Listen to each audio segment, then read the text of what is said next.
Good evening, Rockdale County citizens, business owners, members of our local clergy, and other interested parties.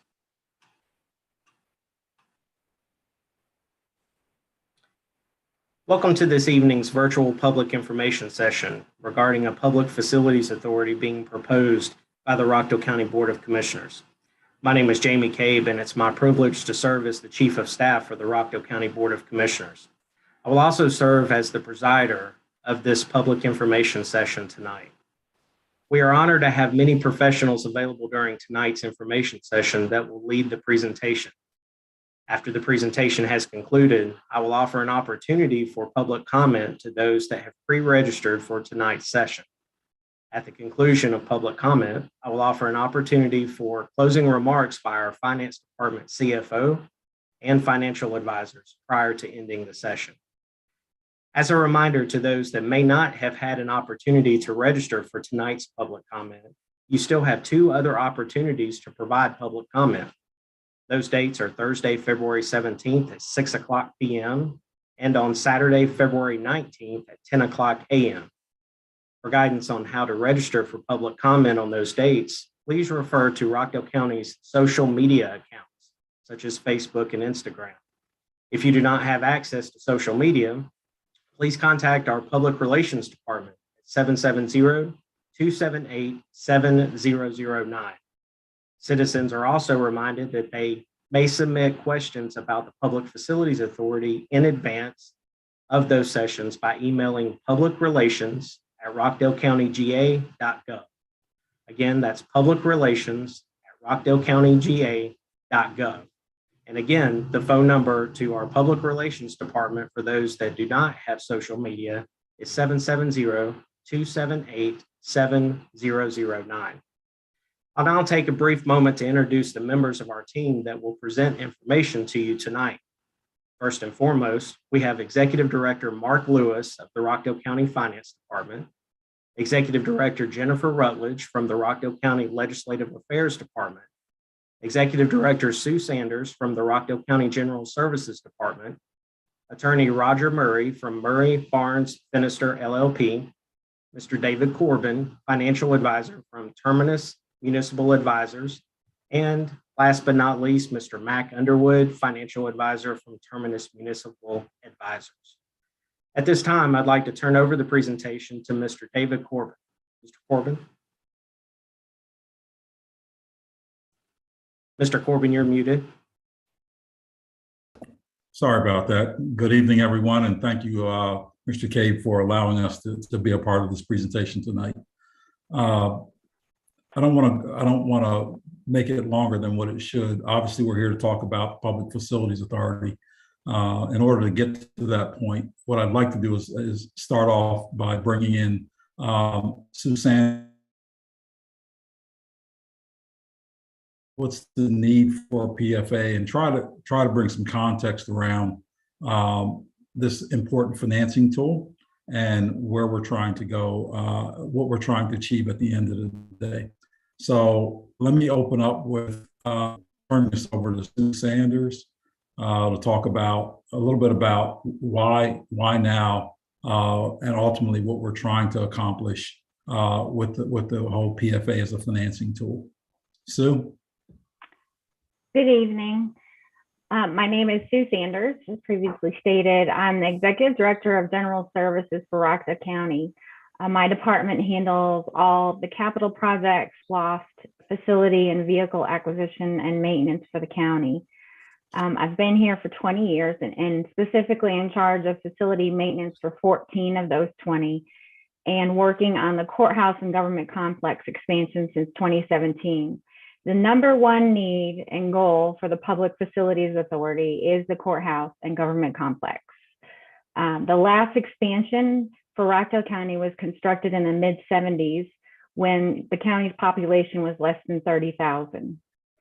In 2017, all the courthouse officials voiced their concerns regarding space and a facility to the current board. And they also did the same last year during our 5-year capital improvement program presentations, which were public. Just to give you an idea of the true need for those that haven't been to the courthouse, we have 3 assistant district attorneys that share offices in multiple places. We have converted closets and vaults to offices. We also have numerous security issues, and we are renting space for a public defender's office and also a DUI lab. In addition, we built a facility for offsite record storage, which is already full.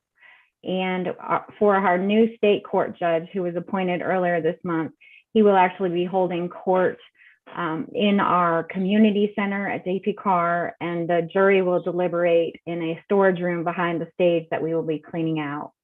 So space is a current issue, as well as security. We have ADA compliance issues, and overall, we're at a critical point for the county for planning. The Board of Commissioners is required to provide space and ensure the safety of all of the employees as well as the citizens. But primarily, the number one goal for the PFA is to proceed forward with this complex. And we've been working on planning for this since 2017. So this didn't just pop up. We've been diligently looking for ways to make this project happen. David, if I missed anything. No, I think that was sufficient. I think I want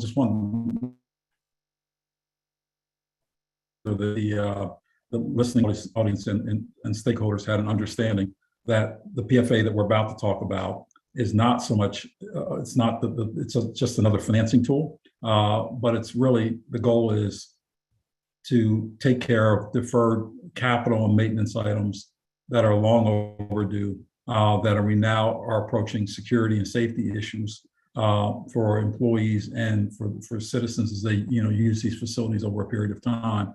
And I just didn't want that to get lost at any point in time. I now want to at least go to Roger Murray for a quick minute to talk about how PFA, what is a PFA, how does it work, and how is it legally structured? And then following that, I'd like to get into a little bit about the financial structure of a PFA, how that ties with the county's current policies and procedures, transparency, and kind of try to answer enough questions that we've heard from the community over a period of time about whether or not we can afford this, how this is going to transpire at the end of the day into people's pocketbooks. And I think it's important we kind of cover all those things and look at it in the context of what the county has done in the past to fund capital improvements. So with that being said, let me turn it over to Roger for a minute just to talk about, Roger, what is the PFA and okay, how does it work? All right, thanks, David. Good evening, everyone. My name is Roger Murray. I am a public finance lawyer. I specialize solely in financings for cities, counties, and school districts, and I've been working with the county since 1989. A PFA, what is a PFA? A Public Facilities Authority is a quasi-governmental entity that's created by the General Assembly, by local legislation. And once the Public Facilities Authority is created, how they generally work is the Public Facilities Authority issues revenue bonds for the benefit of a governmental entity, the county in this case. And then the Public Facilities Authority and the governmental entity entered into an intergovernmental contract, pursuant to which the county agrees to pay debt service on the bonds. So the sole source of the security for the revenue bonds issued by the PFA is the contract payments made by the county. A PFA does not have the ability to levy any sort of tax. It cannot do that. Its sole source of security is really, or payment stream is really the money received from the county. And I just wanted to mention that the creation of this PFA is not unique to Rockdale County. There's a number of PFAs that have been created throughout the state, and the county put together a partial list of PFAs, and I believe that information is going to be posted on the website. Is that right? With a FAQ. So just get a sense that this is not unique to Rockdale County. It's a very good vehicle that's used by many cities and counties throughout the state. And really the advantage of using a PFA, excuse me, over other financing vehicles is a PFA offers the lowest possible interest rates. Can you flip to the next slide, Shanique, so people can kind of follow along with that? The PFA bond issues have the lowest possible interest rates, the lowest cost of issuance, and we can complete them fairly quickly. And when, in situations like this, when the county has immediate critical capital needs, the PFA is a great tool to use. The other advantage of using a PFA is we can spread the cost of the facilities over 20 or 30 years, over the useful life of the facility. In other words, the cost of the courthouse renovations shouldn't be borne by the citizens today, like right now, because it's going to be used for the next 40 years. So those costs really should be spread out to people over time, and that's what the PFA financing helps you do. David, do you want me to talk a little bit about sort of transparency, or you want to save that for later? Well, yeah. Why don't we go ahead and why don't we jump right into transparency, Roger? But let me piggyback on one of the points, and then we'll get into it a little more detail later. At no point can the PFA, when established, supersede the financial policies of the county. So the county's, again, the county has a pretty conservative set of financial policies and restrictions, and the PFA, establishing the PFA, does not override what the county has inherently utilized for a number of years now. And we'll get into that a little later. But yeah, why don't we go ahead and move forward with talking about the process of communicating and those disclosures that are required under this system. Okay, and yeah, just elaborate on that point a little bit, David. Is to your point, this isn't a vehicle where the county's debt is now going to be taken off the balance sheet of the county. Somehow that's shifted, that the PFA financing is going to hide the county financial situation. In fact, like you said, it's going to show up on the county's finances. But in terms of transparency, obviously the PFA and the county are both subject to open meetings and open records laws. No financings can be done without the approval of both the authority and the county. And because the public hearing and public input process is important to the county, they're going to make sure that the final legislation creating the PFA is going to have a requirement in there that there's a public hearing held for any projects that are going to be financed through the PFA. Also, bonds that are issued by the authority have to be validated by the Superior Court. What that means is we put the whole financing in front of the court, and we say, the court blesses it and says we've done everything in accordance with law. And a notice of that hearing has to be published once a week in each of the 2 weeks preceding the hearing. So there's quite a number of opportunities for the citizens to be involved in the process along the way before any financings can be done by a public facilities authority.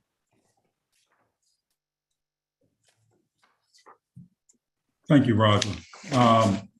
Again, I just want to reiterate, I think that those are all good points. Before we get into the financial management perspective of it, Shanique, if I can get you to go to slide 10 for me. I know we're bouncing around, but I want to highlight a couple of things. Again, the county maintains a current financial management policy. We will be adding to a debt policy, which will require additional financial disclosures and other annual overviews and analyses that will support any borrowing done by the PFA. But one of the bullet points that I want to highlight on this particular page before I turn it over to Mac Underwood is the county has pledged not to issue debt that it cannot afford. Quite frankly, the market would not allow them to do that. But in the event that somehow the market turned upside down, the county commission has pledged, again, not to issue debt that it cannot afford to pay for.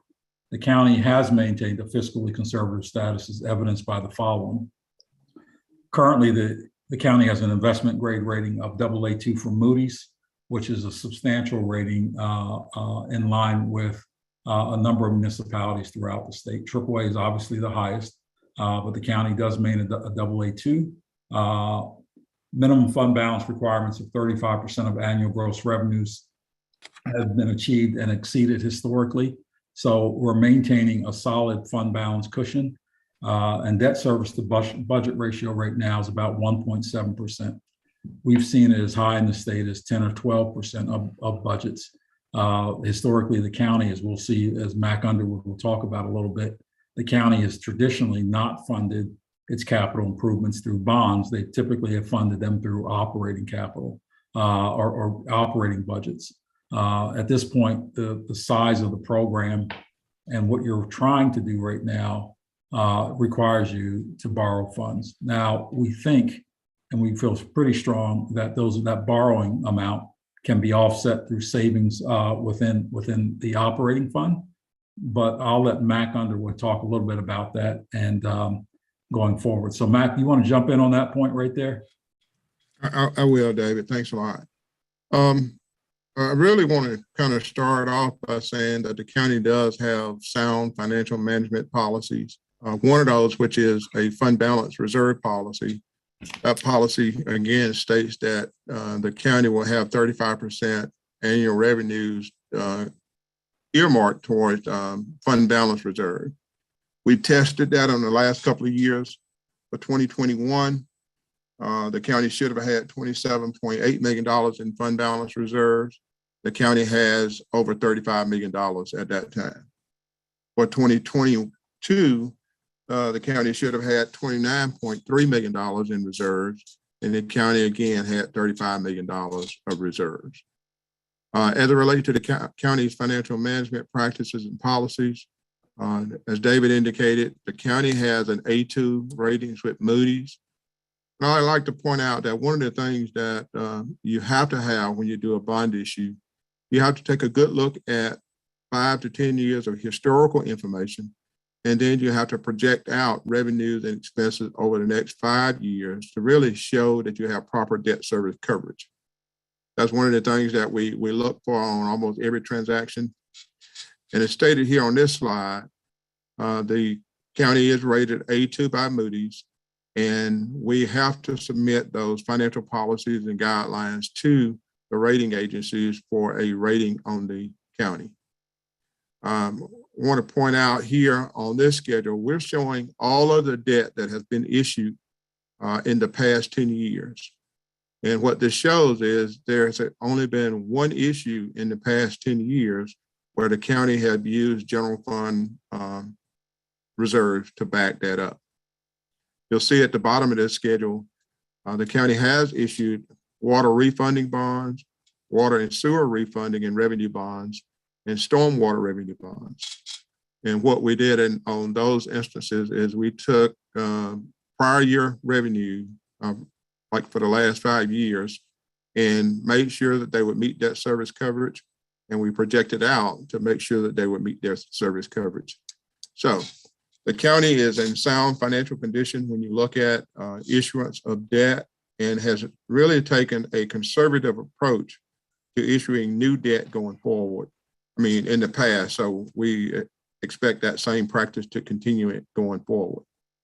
Next slide. We really want to point out that there's a debt limit that the county has to stay within, and there will be a comprehensive plan to make sure that we do not exceed that debt limit. The debt issuance, all publicly offered debt issuances will be rated by bond rating agencies. Again, before you can issue debt, you really have to have a pledge of revenue for the length that you're going to pay the debt off. And the debt would have to at least be rated A or better when the county's rating has been AA2, which is almost AAA rated. Again, David mentioned that we would have debt management policies. We do have those in place now for stormwater, general fund, and we need to upgrade those or increase those to kind of cover the PFA. The PFA would be a component unit of the county's audit, which means the county will be audited itself. Any transaction conducted by the PFA would be audited also.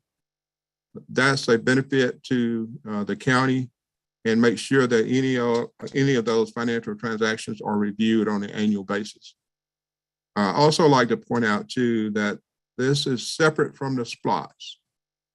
The SPLOTS is a proposal where we are seeking to use part of the SPLOTS money to get this courthouse renovation started. Any debt issued by the PFA is separate from that and would have to be secured by a revenue source before the PFA would issue any debt. I don't know if there's anything I missed, David, if you want me. Well, let me back up and say one other thing. The other important part about the bond issues is when you do a bond issue, the proceeds from the bonds are actually given over to a trustee that's a separate independent trustee from the county. And that trustee is there to protect the bondholders, to make sure that the bond proceeds are used for the purposes as described in the transaction. They use what we call a drawdown method. And what happens is the county would actually expend money up front. After they've expended money, it will request money back from the trustee to pay those expenses. So I know one of the issues has been whether the bond proceeds would be audited. The bond proceeds are handled by a separate independent trustee. Therefore, most of the time you see that the bond proceeds are not required to be audited separate and independent. But what you see is that the county's auditor would actually look at all of the bond transactions that have occurred and make sure that all of the payments are properly documented and everything is approved prior to the payment of those bond proceeds for payment. I don't know if I left out anything, David, or No, I think Max. I think that was pretty clear. Why don't we also talk about, take a minute and just talk about, there have been some questions about how is this going to be paid for. So the PFA issues that the county general fund pays back that debt over a period of time that Roger mentioned. It could be 20, 30, or even 40 years, depending on the length or the term that we can secure. What are we talking about in terms of, just for the public? I want to talk about a little bit about what do we think those repayment sources are. You want to jump into that, Mac, or do you want to? Yeah, I mean, the county would be looking at basically a new revenue source in the form of increased assessed values on properties. We're not talking about going up on taxes, but any increased value, assessed values on properties would be used to pay, or the earmark could pay for the debt service. Also, we'd be looking at savings from various consolidations of facilities to help pay for part of that debt service. We believe that we can take those two sources of revenue and really support the debt service necessary to fund the courthouse renovations. Okay, and if I can get Sue Sanders maybe to comment as well. You know, I think given the fact that we're expending, what percentage of the budget off the top of your head, and I know this is a off the cuff question, but one of the things that I've oftentimes talked about internally was the need to consolidate leases that we have. I know we have a number of leases because we're out of space in a number of places. I know we have critical, we've been funding maintenance. We've been putting money back into some of the older facilities in the maintenance. Do you think that will be significant, Sue, as well, in terms of offsetting some of those costs?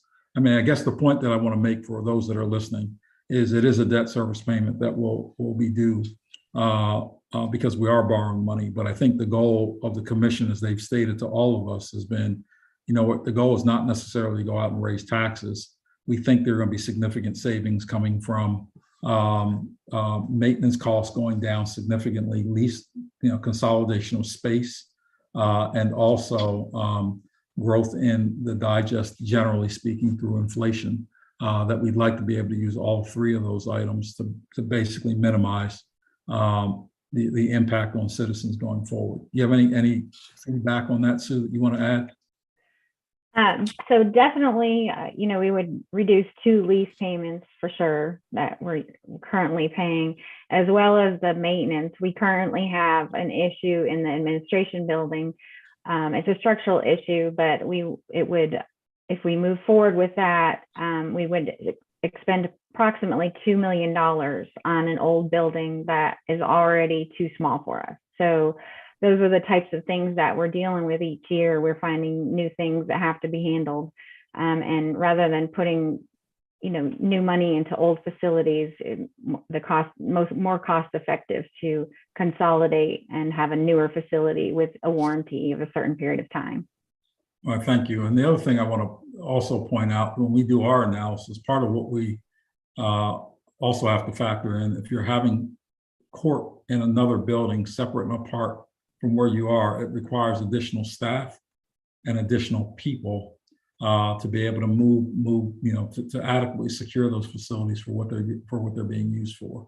So I say all that to say that the goal is not to necessarily artificially tax the citizens to the extent that we don't need to. I think we're going to do everything we can to minimize whatever impact it can have on the taxpayers, but understanding that the overall need is we've got a significant amount of deferred maintenance. We've got major capital items that have reached critical issues at this point, and we're all looking for ways to solve them in an expedited fashion.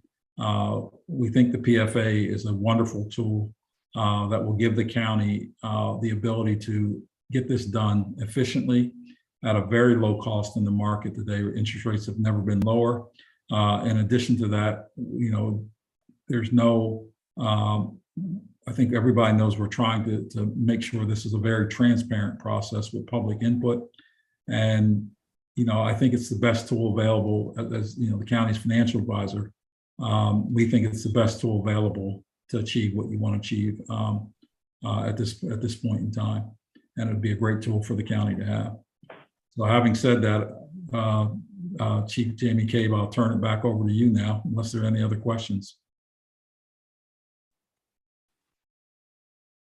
Okay.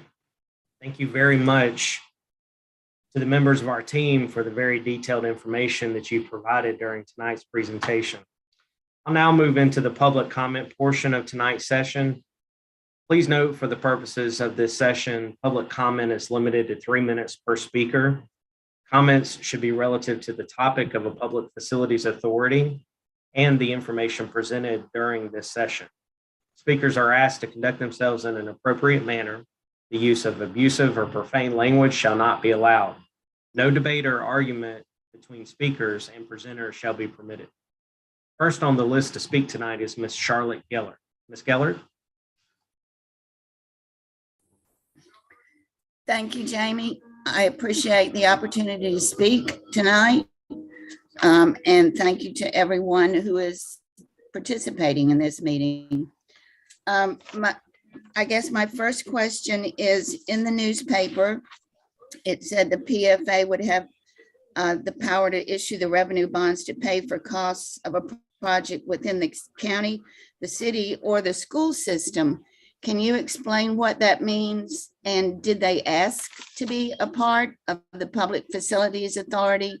And would any projects that are financed by PFA bonds be titled in the name of the PFA and not the city or the school board? Sorry, that's 3 questions. That's okay. Ms. Geller, do you have additional comments besides your questions? Yes, I do. Oh, okay, if you'll continue on, then we'll address your questions at the end. Thank you. Sue mentioned security and safety in the courthouse. Isn't the sheriff's department responsible for security at the courthouse? You mentioned sources of revenue, being increased assessed values on homes. As would that be, and that's would not be a new revenue source. All right, I understand that all of the court fines now are allocated to reportable and there's another word for it, funds. So that could, I don't see where court fines could be reallocated to repay a bond from the PFA. You did answer the question that the PFA would be subject to the Open Meetings and Open Records Acts.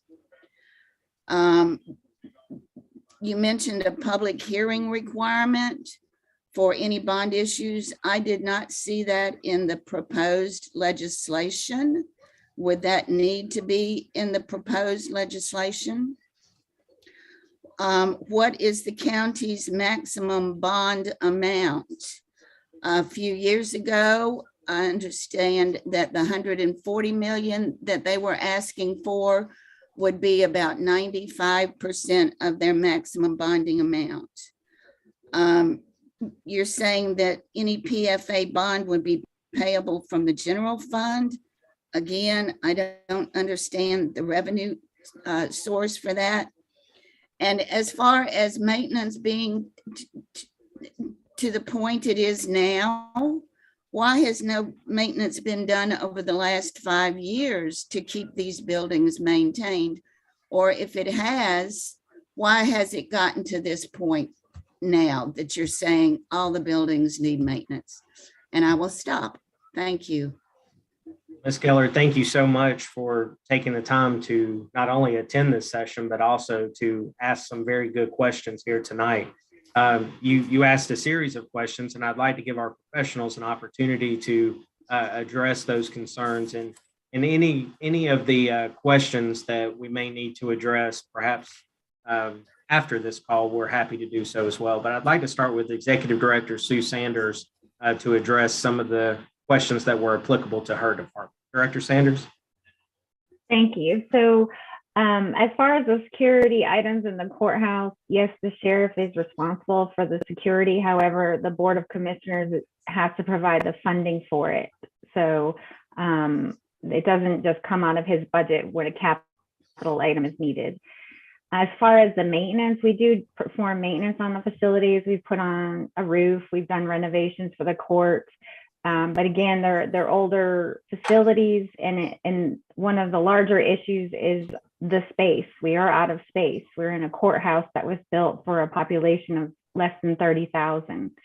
So there is maintenance performed on a daily basis, and that comes from the general fund. As far as major items, those have to be requested from capital and host.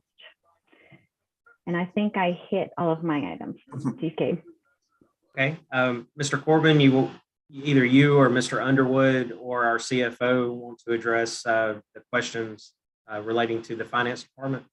Well, let me ask if we can back up. I think there were a couple of legal questions. I think maybe Roger can answer first. Yes. Absolutely.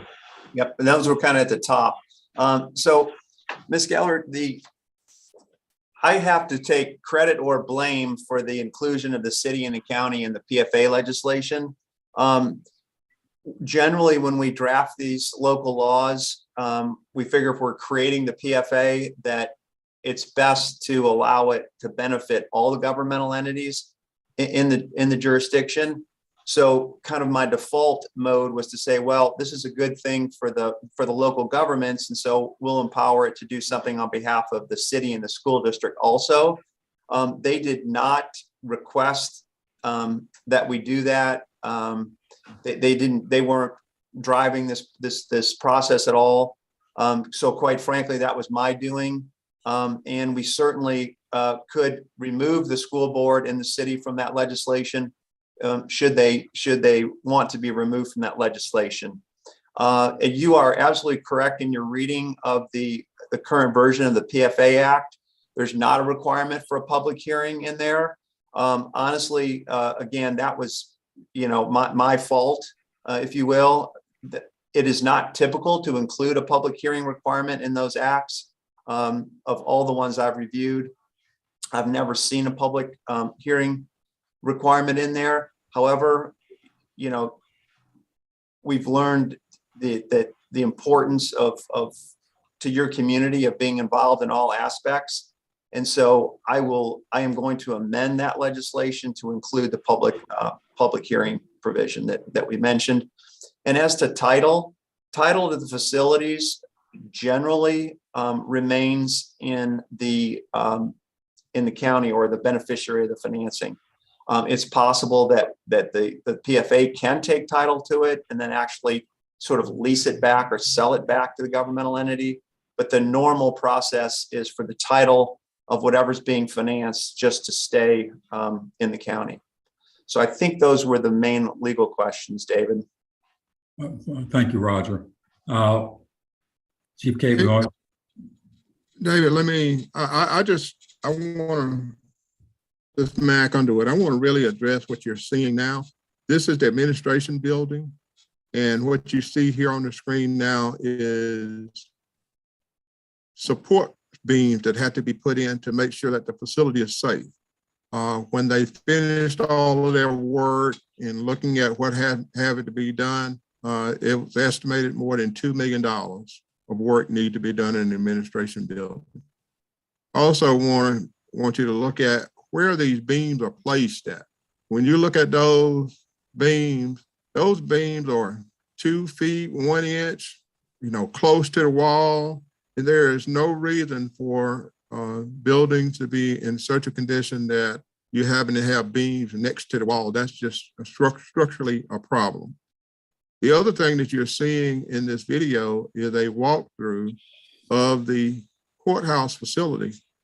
And I really want to address the DA's office, because when we did the walkthrough, in most of the DA's offices, it may have been an original office for one person, but there's 3 people in one office trying to investigate juvenile cases and having to sit in the room with 3 people and everybody hearing what's going on. So they even have people sitting in the inside of vaults, which is a no-no, I guess. I guess the whole thing there is that the county really needs more space. The current administration building, as you saw there, is in disrepair and needs to be improved. So that's why some of the immediate needs are there. Now, as it relates to the financial part, we would not be using court fines or anything like that to pay for debt service on the new facility. What you'd be looking for is increased assessed values on properties and the savings from consolidating other facilities. Because right now the county has people in, I don't know how many different facilities, but one example would be, we expect that the new judge is going to have court in the JP Carr Activity Center, which is, is not right there by the courtroom. It's not where the sheriff currently provides safety issues and security. So the sheriff is going to have to reallocate people over to that building whenever they are having court. But again, the financial piece would be increased assessed values on homes and savings from, consolidation of facilities. And I think the last question she had was on the max bond amount. If one of the finance people want to address the. Yeah, well, there's two parts to that question. The county has a constitutional debt limitation equal to 10% of its assessed value, which I think that is a pretty substantial number in the hundreds of millions of dollars that we will not get to, because the county in no way can afford to borrow up to its maximum debt limit. Right now, as I pointed out before, the county is at approximately 1.7% of its annual budget right now spent on debt service. That's been historically around 2%, 2.5%, somewhere in that range. We don't foresee it going anywhere near the 10% limitation. Let me also point out again that the market, the general market, the bond market, the rating agencies, and investors will simply not invest or simply loan the county money for which it cannot adequately or reasonably pay back over any period of time. So again, 1.7% is where we're at today. They have a constitutional debt limit of 10%. And right now, we don't expect that number to really get even close to that when it's all said and done. And David and Jamie, let me say this, the BOC has been real cautious about what it approves in the budget. We start the budget process by kind of listening to what departments say they need, but before any kind of expenditure line items are approved, there's a real good look at the annual revenues that are coming in and the revenues forecasted for the next year. So the first thing they look at is the revenue, and then the annual budget is limited to the amount of revenue that you have. So I want to make sure that's clear, that the revenue is the driver of the budget and you reduce expenditures to that level. Okay, thank you very much to all of the team that took part in addressing the questions from Ms. Gellert. Second on the list tonight is a citizen that has registered to speak under the name Awat. Is that person present here tonight? Chief K, he is not. Okay, thank you, Director Gum. We will move forward. There are no other persons that have signed up for tonight's public comment. Public comment portion has now been closed for this particular public information session. Before completing a closing remark, I'd like to give members of our finance department and our financial advisors an opportunity to make any closing statements. Director Lewis. Yes, this is Executive Director Lewis. But just wanted to say that I'm absolutely in support of the county forming a PFA. Let me also say that the county has financial management policies in place. And over the next 6 months, we are going to look at ways to strengthen those policies in several areas. And this work has already begun. I was trying to say that in some previous conversations with citizens, but didn't articulate it as well as I should have. I also want to point out that we clearly have consulted outside the county to arrive at the best possible solution for Rockdale County and its citizens. Thank you for this opportunity, Jay. Mr. Corbin or Mr. Underwood, any final closing statements from Terminus? I'm going to defer to Mr. Underwood on that and before I speak. Okay. I mean, I didn't know we were going to play the video, but I am, glad that we played the video to show the situation that is at both the administration building and in the courthouse. That really highlights to the public that the county really needs additional space and really needs some major renovations. And, we need the renovations to make sure that people are working in a safe condition, but you also need the additional space so that everything can be conducted efficiently. That's all my comments, David. I'm sorry. Look, and again, I'm going to echo some of them as well, but I think what I'd like to communicate to all that are listening, that the PFA is simply a tool, and we can organize that tool to make sure there's transparency, accountability with respect to finances, and audits, and generally speaking, we can make it work. But the real need here is the goal is to repair and replace and upgrade capital facilities that are much needed repair and have been, and will set the basis for the future of Rockdale County. The PFA, I just don't want to get Chief Cave and all listening, I just don't want to get lost. And that's what we're trying to do here, which is to move the county forward for the next 25, 30, 40 years on facilities that are going to have to be long past when we are gone. The PFA is a tool.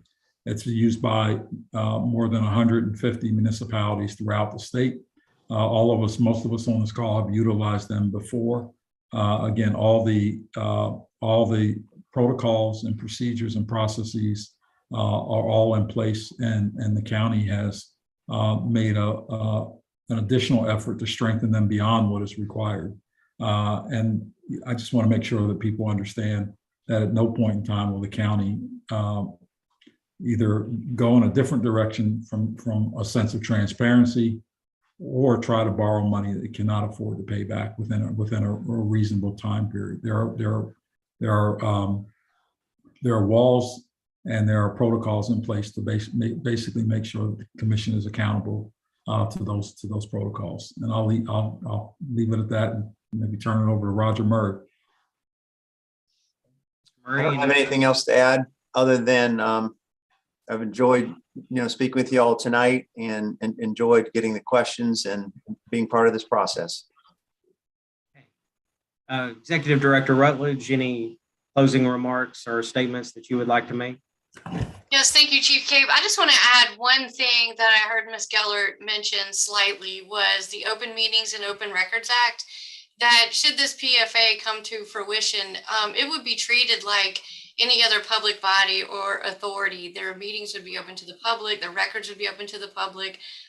We would make sure that their meetings are noticed and posted ahead of time, and all that kind of protocol that we follow for the Board of Commissioners or any of our volunteer boards and commissions and authorities. So that's all I wanted to add.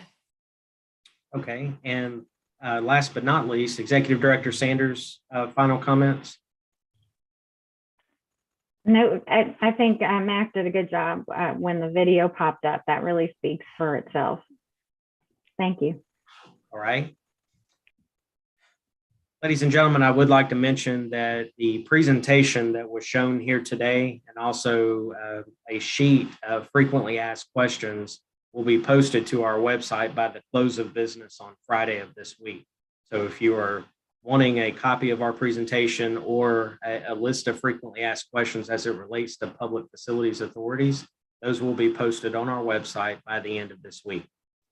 In closing, on behalf of the Rockdale County Board of Commissioners, as their Chief of Staff, I'd like to thank you, the citizens, business owners, and members of the local clergy and other interested parties for taking time tonight to participate in this virtual information session.